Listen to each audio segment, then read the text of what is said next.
Good morning, colleagues. Thank you, Chair, distinguished guests, Your Excellencies, Ambassador Mayaki, King Peter, Vice Chancellors. It's absolutely an enormous pleasure to be back in Abuja. Although the last time I was here, I had to quickly get on a plane to Dubai before the world went into lockdown. I hope I've not brought that bad luck back with me. I also was hoping that Professor Anjo Bayo would be here because he did his PhD in Glasgow, and I thought he's the only person that could translate my Glaswegian into English for everybody else. Can I first of all bring my best wishes from the European Association to the National Universities Commission, the Executive Secretary, the Board and the staff on your success.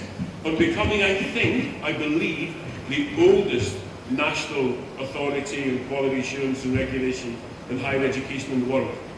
I looked yesterday and I thought maybe the Hong Kong University Grants Council was older, but it's a child compared to NUC. So congratulations on your stoicism, your commitment and your ongoing work for the benefits of the students and your country. Could I also be asked to bring best wishes from Professor Simon Gaskell, the Chairman of the Quality Assurance Agency in the UK and my successor, the first ever woman to become Chief Executive of QA, Vicky Stott, and so we've achieved it, I hope. Nigeria, we had a lot yesterday, you're going to get it next. QA has a long-standing friendship with NUC. If I can get this to click, it's not going to work. No. The things I'll talk about today have featured in meetings that I've been to with the Executive Secretary and the Deputy Executive Secretary recently in Barcelona. We've had a wonderful reception for QA in the High Commission in London. And I mentioned the last time I was here that the pandemic was about to start. And Chris Mayaki was a wonderful contributor to QA's work in thinking about how we adapted during the pandemic, joining an international gathering. And of course, Peter has mentioned the contribution of NUC to the harmonisation of African quality assurance and accreditation work, which I will come back to in a minute. In fact, I've even managed to slip a picture of Peter in here, along with others. Colleagues, who are ENQA? We're different from NUC in that we are members, our members are quality assurance agencies. 55 members in 31 countries in the European higher education area, as well as 52 affiliates in 30 countries worldwide, from as far away as Mexico to Hong Kong in the east. There are ENQA members and our affiliates in 45 out of the 47 European higher education area countries. That currently excludes Russia and Belarus because they've been suspended because of the aggression in Ukraine. We work with our members on a continuous cycle of action. Activities with our members give us an evidence base for input into European policy making. Then we translate policy discussion into concrete consequences for our members and support them in meeting new expectations. And throughout this we facilitate peer learning and sharing of information between quality assurance bodies, and everything is in the public domain.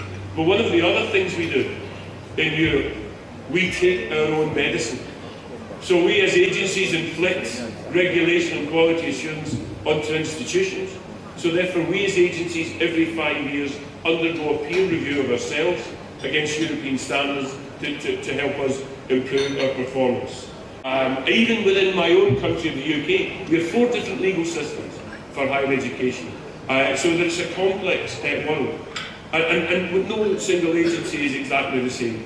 Yesterday we had a representative from the Spanish embassy. In Spain they have a national agency, ENQA, but also have 9 autonomous agencies in each of the regions. We had a member from the French embassy. They have HCRES, which is a French national agency, which also covers research evaluation, whereas many others don't.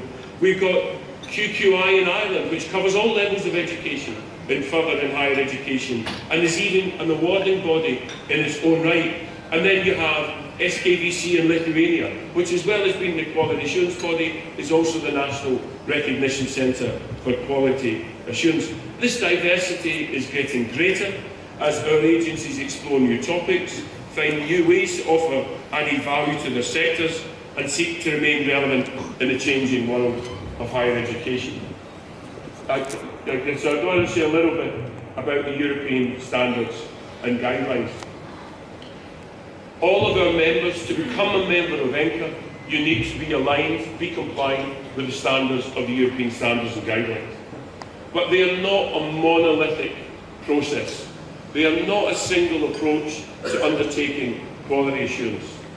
What's core about them is they are about the quality assurance of learning and teaching, and they are not standards, or they do not prescribe how to do quality assurance, but they are a common threshold that can be adopted across the whole of the European higher education area. Because we have to protect the richness of the diversity. Could you imagine trying to impose one system on 47 countries? No, what we do is we share and we learn from each other because we can all try and improve in our own functioning. Some thoughts on quality. This is moving on this one. I thought I'd share some thoughts on quality because I think it's really, really important. There is a view that has developed in some places that we can just measure everything. Of course, measurements are important, but I believe that quality is a longer and more fulfilling process than simple measures. Measures can inform, but there needs to be a broader look. What is your approach to learning and teaching? How is it focused on the students? Do you have the right learning environment? Do you have the resources that allow students to engage in their own learning? Are the lecturers inspiring? Do the students want to learn? Are you bringing students in that are really committed to their own development? Is assessment fair? Is it robust? And increasingly, as we move into digital assessment, is it credible? What about the broader experience? So we heard a lot of colleagues yesterday thinking about future gazing. We heard about moving to entirely technology-based learning. Well, I actually believe that a considerable, probably the vast majority of students, grow and learn through the interaction of coming into a university community. We are social beings.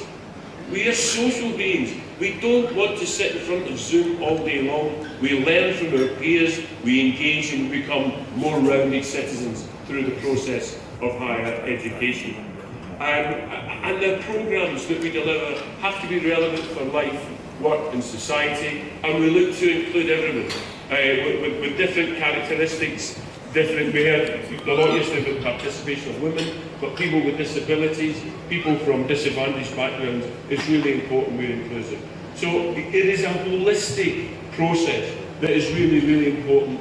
That I would say that you get the best quality by designing your activities around the student's journey. They've learned their journey from before they come in, right through to after they've graduated. And I say that it's a process, because quality just doesn't happen. We heard, well, I said earlier this morning that Peter was asking how Chris was getting people in the room, and I said it's his presence, it's his osmosis. He just attracts the people. But quality doesn't happen like that. It needs to be carefully thought through. All of your programme, all of the activity of the student's experience, it takes time to organise it, it needs to be designed, you need to reflect on what you've been doing, and I think it is best when it is co-created. And right throughout the European standards and guidelines, there's constant reference to stakeholders and to students and involving them in the development and delivery of higher education. I was asked to think about some of the hot topics that we have been considering in Europe. And I'll go through them one by one. There's a broad range of new developments that we are thinking about and how we might work with them. In every conference I've been at in the last 5 years, internationally, people are talking about digitalization. And the pandemic, if it did anything, it accelerated the move towards digital delivery, digital assessment and other activities. So with new online, with blended, with hybrid approaches to education, digitally enhanced learning and teaching methods? Does quality assurance properly address these? So we're currently working on a guidance statement to update our 2018 working group report on the application of the European standards and guidelines to e-learning, so to reflect the significant change in the context over the last few years. Higher education institutions and agencies are exploring more and more the potential of big data, of learning analytics, of quality assurance on the basis of risk analysis, and to inform their approaches using all of these new tools to make their interventions more efficient and based on identified needs. But there is a concern. There's also concern about digital inequality. You know, equipment is expensive, resources are expensive, and also coming out of the pandemic. I don't know if you've started to think about this in Nigeria, but it's certainly in the forefront of minds in the school system and where I'm living, in the lost learning that our young people had during the pandemic. All of the opportunities they missed, and how do we help them catch up on that? So we're going to work on it. It's really soon on our agenda, and it will be available publicly for anyone who wishes to use it. Micro-credentials has been talked about wherever I go in the world. I think micro-credentials, small units of learning, credit-based, have the potential to democratise access to higher education, in particularly for lifelong learning, for people to retrain in their career. We heard yesterday from the Vice-Chancellor about producing students who are able to learn and grow and develop in their life. Micro-credentials are at least one opportunity for people to change careers, rethink about their careers, upgrade their skills. So, for example, we've been working on a Europe-wide basis with Amazon Web Services, who are providing free content to higher education institutions on coding, because they recognise that the world of coding is moving so quickly. Their clients need experts that have come and up to the minute. But small units of learning are not new, but they've got renewed attention and, in some cases now, attracting funding from government and employers for upskilling and reskilling. But how can we ensure that this form of education and training is high quality and meets the needs of stakeholders? Well, our response has been, certainly in the last year or so, we put together a working group. Sorry, I'm going on. Yeah, but I keep heading too far. We formed a working group that is preparing a report on guidance for quality assurance agencies and how to quality assure micro-credentials. But the one thing that we are conscious about, if these micro-credentials need to be rapid, developed quickly, delivered quickly, and some may come, and they may not be relevant within 2 or 3 years, we don't want to drown them with a burden of regulation. We want to facilitate and enable universities to act quickly and deliver what society needs. We had a lot of mention yesterday about academic integrity. We have a massive global problem. SE mills. Techs in Australia have identified over 2,500 of them. There's over 1,000 active in the UK. A student goes online, someone pays, they pay a fee, and someone writes their assignment for them. We're even now getting the evidence that they're being used, that the essays have been written by artificial intelligence. It's a massive problem. Recently in a meeting in Stockholm in Sweden and a meeting in Timișoara in Romania, colleagues from one country said, we don't have this problem. This is an English language problem. And the presenter went on their phone and put in a social media request for somebody to write an essay in Flemish, and within 20 minutes they had 50 offers. This is a serious, serious problem. We also have, in the last year, 3 fake accreditation bodies have applied to join in. If you can go, I googled them, and in a storefront in the USA, where it's very easy to register companies, 7 fake universities registered in one store. There is a huge problem with fake institutions, fake certificates, fake candidates. You know, even the chief executive, the director of the Pakistan agency, The equivalent of NUC had to resign because his PhD was fake. Colleagues, we have a problem, and it needs global action. If we don't act, we cannot do this in countries alone, because we can't shut down the internet. We can't shut down the internet, can we? So we have to collaborate. Governments have to be involved, and agencies need to collaborate together. Some agencies have a clear remit, some don't, but it's an issue that everyone in higher education, universities, quality bodies, government needs to address. And we're really pleased that ENQA has endorsed the new Global Academic Integrity Network, and I would encourage NUC to consider it. The impetus has come from TEXA in Australia and QQI in Ireland. It was launched in October and it had its first meeting yesterday. Any organisation is welcome to become members, and the aim is to share information to facilitate combating academic fraud and disrupting business models of SMLs and fake institutions. We have some big issues going on in Europe that we are aware of and alert to, and are working with the European Commission. So I mentioned 47 countries. Only 27 of them are in the European Union. There's 20 other countries outside that are in the European higher education area. But the European Union has its own policies, and it is pursuing an agenda. European University Alliances. By the end of this decade, the European Commission will have invested €1 billion in these European University Alliances. Joint degrees across multiple countries, where students can move between the countries to learn and work together. It's a really exciting initiative. A real strong support for transnational education and joint programmes. And various of these initiatives have been given added impetus to address ongoing challenges for the implementation of existing approaches for quality assurance and recognition in the international context. Could you imagine you set up an alliance across 6 countries and you get 6 different accreditation bodies wanting you to meet their standards? So the European Commission is getting a little bit frustrated that it's too complex.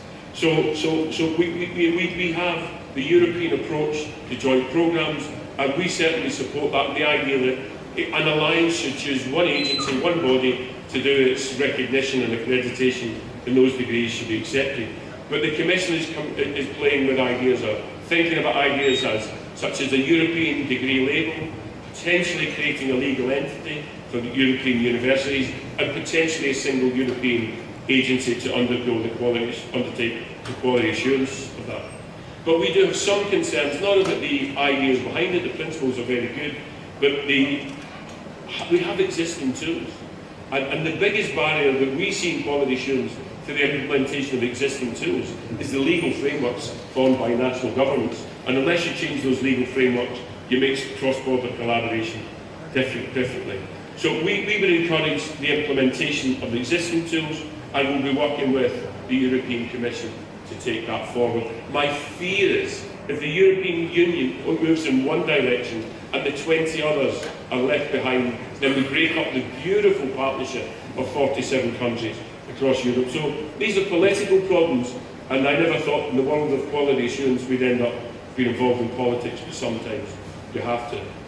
Colleagues, I mentioned earlier we were in Barcelona, colleagues from NUC, and a fantastic World Higher Education Conference. And a major feature of that was the commitment to the Global Recognition Convention for qualifications. Today, over 235 million students worldwide, 6 million are studying abroad, up from 2 million in 2000, and more than half of the 6 million are studying outside their region. The Global Convention was adopted at the 40th session of the UNESCO General Conference, becoming the first United Nations Treaty on Higher Education with a global scope. It builds on the Lisbon Convention, the Addis Convention, the Tokyo Convention, and the soon-to-be Buenos Aires Convention. And as of yesterday, I see 20 countries have ratified it, and and that should mean that it will come into force. Right throughout the Global Convention is quality assurance, and credible quality assurance, and consistent quality assurance. And a big feature of this event yesterday, and I know in a meeting, I've got 4 minutes, so I'm going to rush. The big theme has been transnational education. So it's really, really important The key all the way through here why there's quality assurance, trust and confidence. We talked yesterday about partnership and TNE. Partnerships need trust and confidence. So there are a range of tools for TNE which are available. The OECD guidelines from 2005 calls for clear information for learners, programmes to be equivalent, quality to those delivered domestically, and fair and transparent procedures for recognition. I've already mentioned the European approach to joint programmes, but we also had the Quachi project in 2017 covering guidelines and support for cross-border higher education, which certainly had a long, strong involvement from colleagues in North Africa in the development of that. But we heard at the World Higher Education in a paper presented by Achim Hochbach, formerly of the German Accreditation Council, that there are some issues, issues of trust and lack of consistent implementation of quality assurance, and of some of the big providers' transparency, though he did point out that the QA in the UK has its quality evaluation of TNE programme, which is somewhat unique in the world. The only agency, I think, that visits countries to check up on their home provision in those countries. Our argument back to UNESCO and the OECD, the problem is not the lack of guidance. Achim called for new standards to be implemented globally. But what we say is that we don't need any more guidance, we just need to implement the guidance we've got already. So we're going to work with colleagues in the OECD and UNESCO and building with our cross-regional partnerships, such as with the African Quality Assurance Network and the ASEAN Quality Assurance Network, to work together to raise the profile of the need for quality assurance in TNE. I have to just mention briefly the HACA project. I'm off to Accra this evening. It's a really, really important project. The regional harmonisation of quality assurance in Africa and the ASEAN region, in Latin America and in Europe, is really, really important.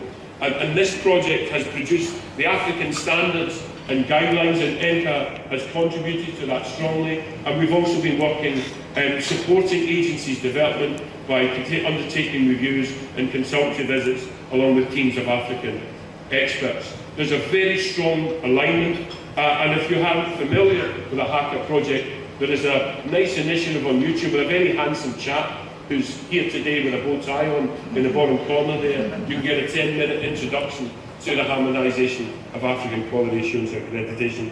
And I'm looking forward tomorrow to hear about the establishment of the Pan-African Quality Assurance Body and what that might do. And lastly, colleagues, so there's we're also, this is all part of the global dialogue that we're undertaking as well. I was recently in Buenos Aires and spoke last week in Macau to colleagues. My last thing is that we're a reflective organisation. Quality assurance is one thing, but quality assurance is pointless unless you have quality enhancement. We have to improve, we have to seek to continuously improve. So we have started the dialogue in Europe. Are the European standards and guidelines still fit for purpose? Do they need to evolve? Are they fit for the new higher education? Are they fit for the future higher education? And so we are having a widespread dialogue with the students, with the universities, with the governments, with all the stakeholders, with the employers, to develop the next recommendations, which we'll take to a ministerial conference in Tirana in Albania in 2024. It's all really, really important that we build these international agreements, these international partnerships, through dialogue, discussion, trust, confidence, partnership, working together, not imposing a super view on everybody else. And one of the things I should have said about the global dialogue, what we benefit from the recent conversations we've had with colleagues in the ASEAN region and CIAFIS in Latin America, and what I hope to get from HACA tomorrow, is we can take back what other regions and continents are doing and to inform the European perspective. It's really important that where you're going, we can learn from, so that we have a world of higher education where confidence and trust means students can be mobile, staff can be mobile, and our universities grow in reputation. Colleagues, thank you very much for taking the time to listen to us.